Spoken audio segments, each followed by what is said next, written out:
इस वक्त पूरे पाकिस्तान में तरबूज की फसल तैयार है। अगर तरबूज को टीका लगा बात रही तरबूज से बीमार होने की, तरबूज को थोड़ा ठंडा कर तरबूज में लाल रंग का टीका लगता है या नहीं, आइए इस बात पर गौर करते हैं। आजकल तरबूज का सीजन है। पाकिस्तान में कुछ ऐसी वीडियोस दिखाई गई हैं कि तरबूज को टीका लगाया जा रहा है और कटे हुए तरबूज को टिश्यू लगाने से लाल रंग का आ जाना टीका लगाए जाने की अलामत बताई जा रही है। इस वक्त पूरे पाकिस्तान में तरबूज की फसल तैयार है, जिसकी वजह से नामुमकिन सी बात है कि इतने तरबूजों को इंजेक्शन लगाया।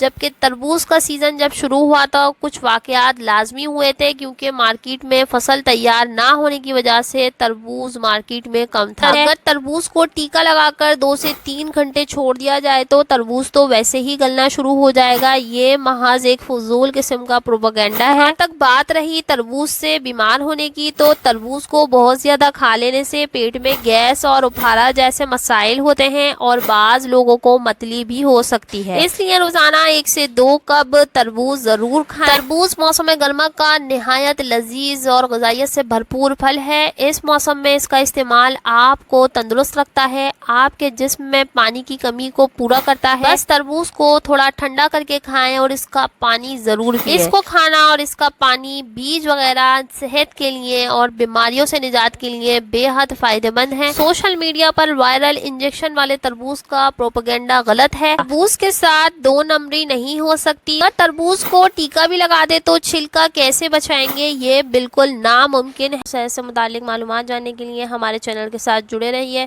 मिलते हैं नेक्स्ट वीडियो में, जब तक के लिए अल्लाह हाफ़िज़।